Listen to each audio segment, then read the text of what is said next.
Hey, what is going on YouTube? Welcome back to Team VRY. Now with the holidays approaching, you might be in the market for an affordable brand new Google Pixel smartphone. And with that said, the Pixel 6a and 7a are two of the most affordable Google phones that you can get right now. But which one should you go for? Let's take a look in this video.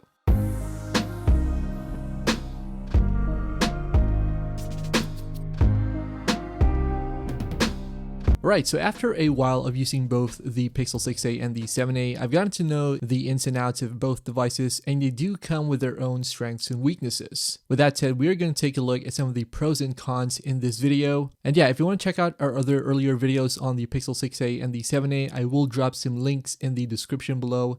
And with that said, let's get on with this one. Alright, so let's start off with the Pixel 6a. I'm not gonna lie, it's a basic Pixel phone, but you do get some pretty cool features for a low price. Of course, it does come with great camera performance, which is expected with most Google Pixel phones. I mean, for a 12 megapixel main sensor, as well as the 12 megapixel ultra-wide sensor, it does manage to take great looking photos. And if you're after a phone for social media posts, for taking a lot of pictures, you can't go wrong with the Pixel 6a. I do like the way that the phone handles image processing, and Google has really outdone itself with this budget smartphone, at least in terms of mobile photography. Of course, being that it is a Pixel phone, it is going to get regular software updates at least until 2027. So right now it's on Android 14. We do have an Android 14 video with the Pixel 6a here on the channel, which you can check out. But yeah, it's great that Google is still supporting the smartphone. It's not really that old, of course, but on a lot of budget smartphones, you don't get this much software support like what Google is doing with the Pixel 6a. Of course, in addition to Android 14, we can expect Android 15 on this device as well, which is something to look forward to. Of course, it also comes with all the signature Google Pixel features such as call screening, spam filters, Google's amazing voice recognition software, as well as the really impressive Google Assistant. Speaking of Android updates, the Android 14 update I think has really improved the battery performance of the Pixel 6a. I've been able to get up to 6 hours of screen on time with this phone, and ever since the Android 14 update, I haven't really had any software issues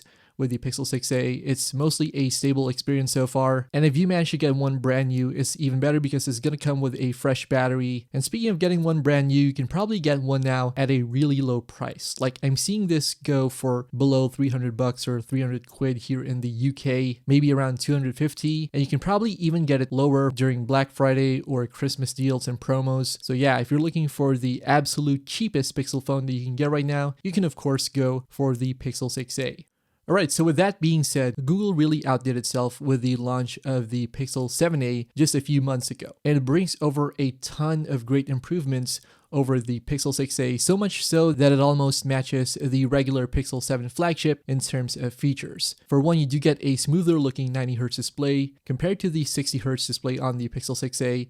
Now, if you're particular about how your screen looks when scrolling through the user interface and stuff like that, then the 90Hz display is of course going to look a lot better. Although it does stay at the same 6.1 inch size as the Pixel 6a, but with the 7a, you're going to get a much more visually appealing user experience. Now, the Pixel 7a also comes with 8 gigs of RAM, which does help things as far as performance is concerned versus the 6 gigs of RAM on board the Pixel 6a. Now, 6 gigs is pretty much capable of getting you through the day with everyday tasks on the Pixel 6a, but I've noticed that with the 8 gigs of RAM on the Pixel 7a, performance is of course a bit smoother and a bit more seamless. It does make for an improvement in terms of user experience. The same can be said for the camera performance on the Pixel 7a, which comes with a much higher resolution 64 megapixel main sensor versus the older 12 megapixel main sensor that Google uses on the Pixel 6a. Now, this means that you get more detail in your shots. This increase in resolution size also helps with video quality, at least from my experience. And yeah, if you're looking for a worthwhile upgrade in camera specs,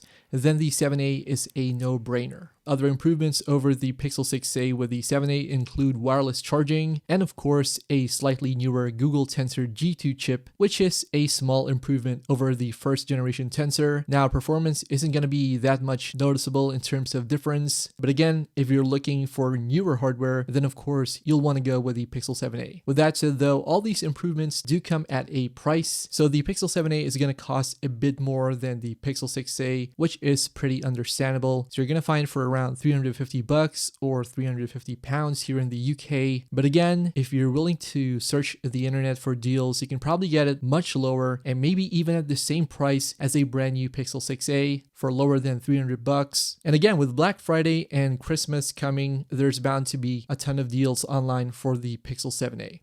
Alright, so to sum up this quick video, the Pixel 6a is the absolute cheapest Google phone that you can get right now brand new. And if you're really after the savings, then of course go for the Pixel 6a. With that said, for just a bit more money, you can get the Pixel 7a, which comes with some considerable hardware improvements, which brings it a lot closer to the base model Pixel 7 flagship. And yeah, if additional budget isn't that big of a concern for you, then the Pixel 7a might be the ideal choice for your needs. In the end, it's you who are going to spend your cash in which way you think is best for you. Alright guys, so let me know your thoughts in the comments below.